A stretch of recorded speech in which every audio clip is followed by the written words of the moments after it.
The 2024 presidential election is just around the corner, and if you're considering buying or selling a home, you might be wondering how this significant event could influence the housing market. Today, we're going to cover all of that. Hey, it's Mark here with the Hiller Group, brokered by eXp Realty. My team and I have you covered here along the beautiful Florida Panhandle from Pensacola all the way through Panama City, where our team has been fortunate enough to help over 1,350 clients buy, sell, or invest in real estate in the past 10 years alone. This is a crucial question because purchasing or selling a home in an election year is a substantial decision, and it's understandable to ponder and go back and forth whether it's the right time, is it the right president, what is it? Today we're going to cover all of that.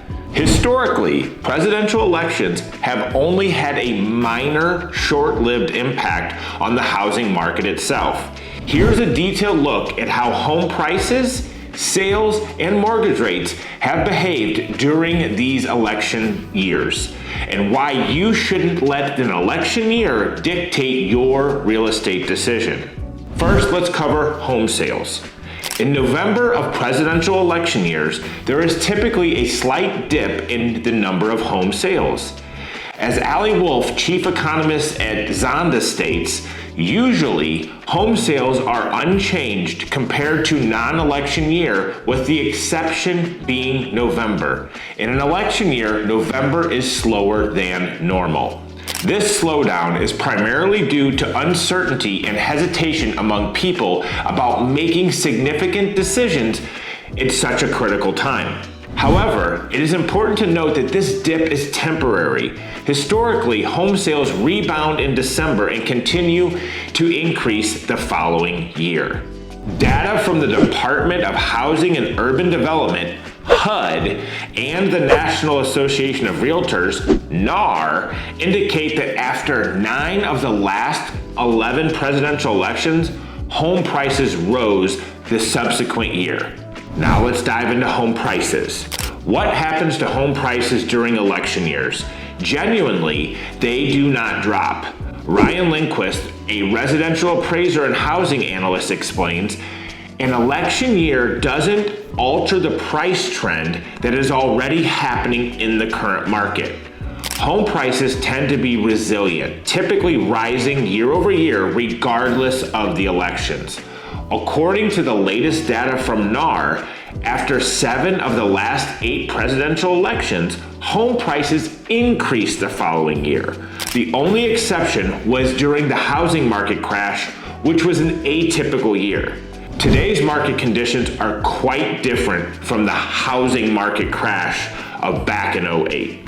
Next up, mortgage rates. This is a hot button whether it's election year or not because of the rise we've seen in them over the past several years. Mortgage rates significantly influence how much your monthly payment will be when you purchase a home.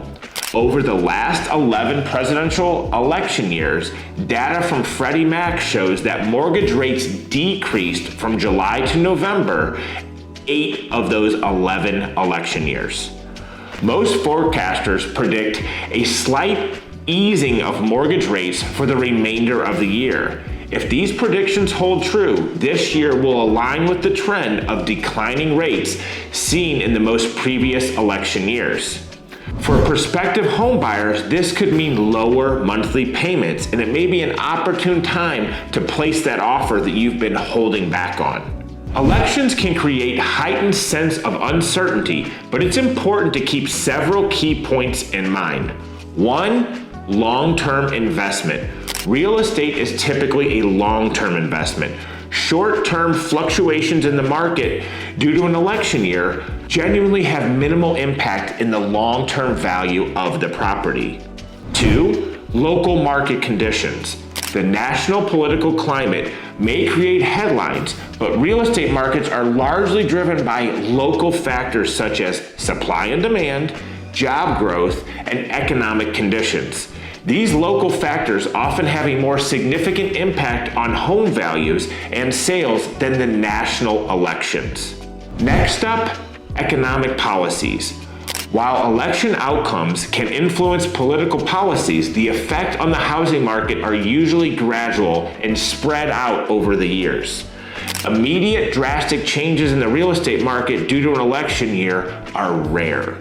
Number 4, historical resilience. The housing market has demonstrated resilience over many election cycles.